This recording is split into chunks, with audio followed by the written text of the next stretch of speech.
welcome, and today we're going to be doing, as the title says, and creating a bit of a dictatorship in city-states, all around a fun game and a fun time. So another update on my city, things aren't going great, so I'm at 0%, actually I'm at 15 now, so I figured out something.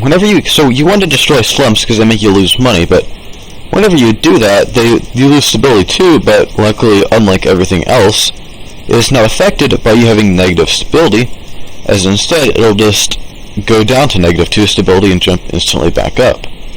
But back to what I was saying, things aren't going great. Everyone who isn't poor has left me, and so now I can't really build anything. So things are getting worse. So slums are appearing. I'm not going to stop them at this point, because that's the only way my population can grow, because everyone's kind of leaving my country, probably because the taxes are insane, but things aren't going great, and my whole country is starting to kind of collapse. So protest has begun, and since we're not a dictatorship, we're technically a democracy. We've gone ahead, and I've come up with a bit of a solution to them, and that's pretty easy. Just like that, no more protesters. All I had to do was bring in the military, and the protesters are gone. So I'm guessing my continual suppression of protesters has resulted in a really strange thing. For some reason, the demand for the poor to move in my city is increasing. Meaning I'm actually gaining population again, and it doesn't make a ton of sense, but for some reason, me basically violating free speech is causing people to want to move to our country. So this isn't obviously working. As you can tell, my dictatorship thing hasn't worked out well. All it really has done is just created a death spiral of a country. So I've come up with a bit of a different idea. So, I've decided that if we can't be evil in city-state, we might as well just be evil in city skylines, because I know for a fact you can do some pretty cruddy things in this game. So I've decided that since nobody would ever want to leave a great regime, we might as well get rid of every single road that allows you to leave our great and glorious city. So just like that, nobody can leave the best place on Earth. So once you enter our great and glorious utopia, you'll be met by the peak of doom, and then you'll have to go down a bit to the nether dimension, and then you'll go down the appropriately named bridge to then go to the final toll booth to then enter the Mississippi Chasm, to then go into our great and glorious city on the other side of the Mississippi Chasm.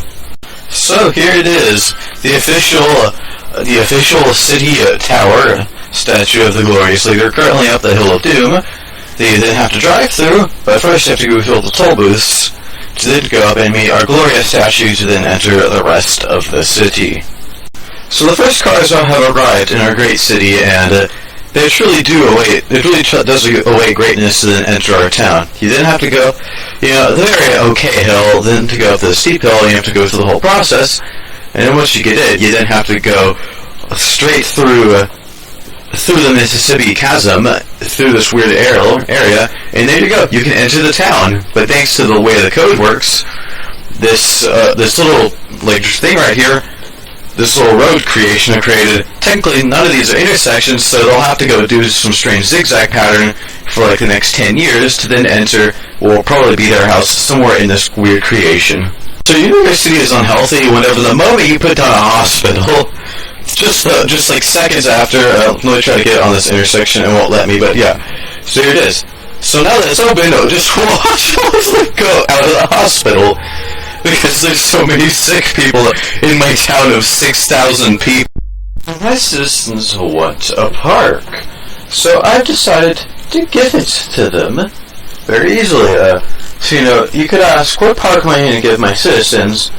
Well, you see, I'm going to give them a zoo, but they're in for a bit of a surprise on how the zoo is going to end up turning out.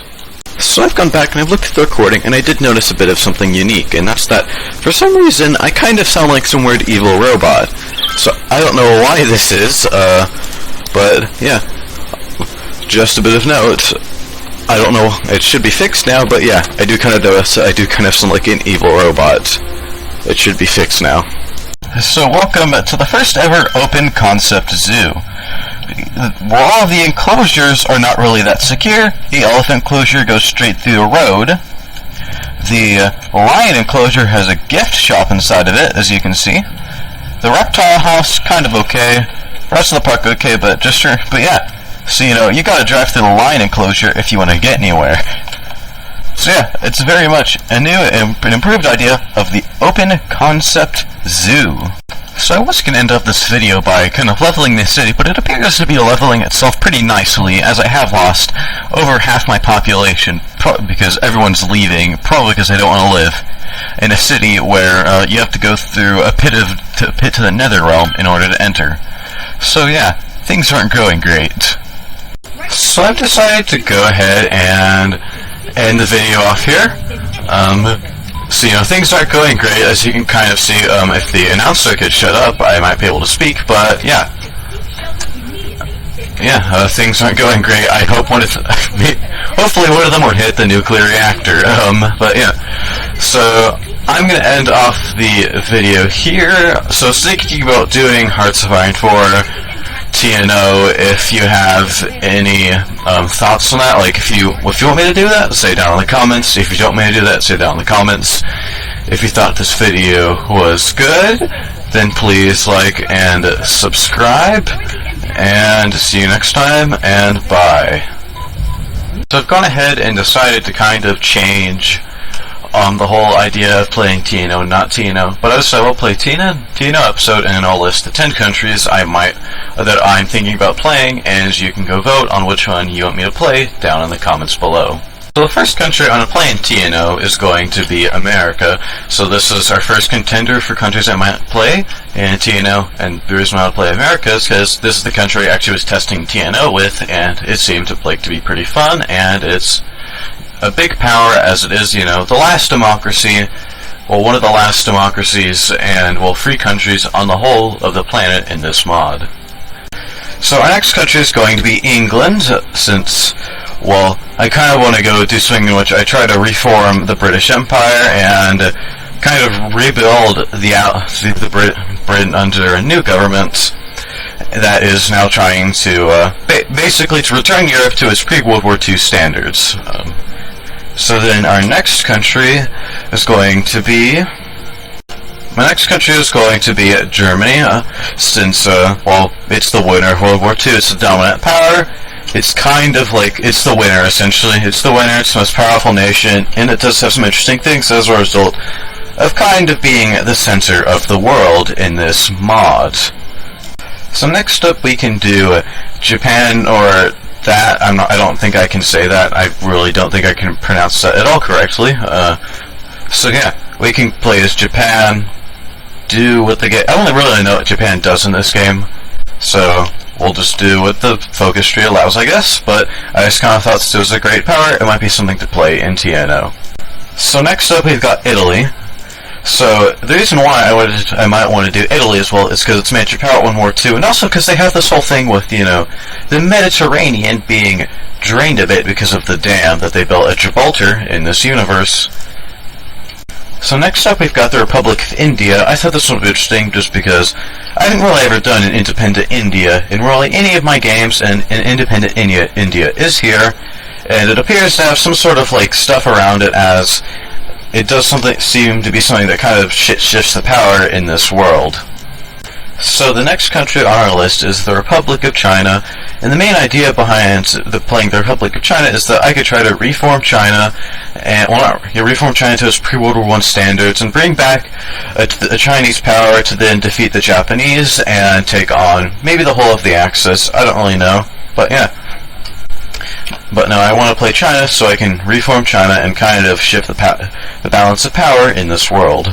So next up we've got the French state. So I thought maybe playing the French state, as it was one of the losing powers of World War II, and maybe I might be able to, kind of bring France back to its pre-World War II state, and just, repair kind of continental Europe and bring it back to what it was before World War I or World War II. So the next country on the list of things I might do is Burgundy, because, Himmler has some interesting ideas, and from what I can tell, he kind of goes a bit nuts and nukes the world, so, that sounds like a country I should be playing in TNO, because, Himmler has some wacky ideas, and there's the whole fact that he also seemed to have formed his own political ideology. So yeah, I thought that, maybe I could play as Burgundy and, well, destroy the world, since that's kind of what Himmler does in this mod. So the next country on our list, and the final one, is the Iberian Union under Francisco Franco.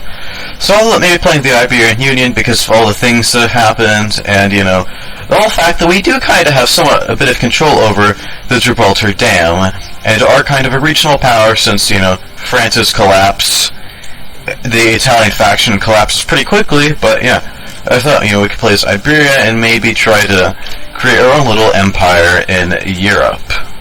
So just kind of sit down in the comments on which one of those 10 countries you want me to play in the next time, next episode, whenever I play in TNO. So if you thought this video was good, then please like, subscribe, and bye.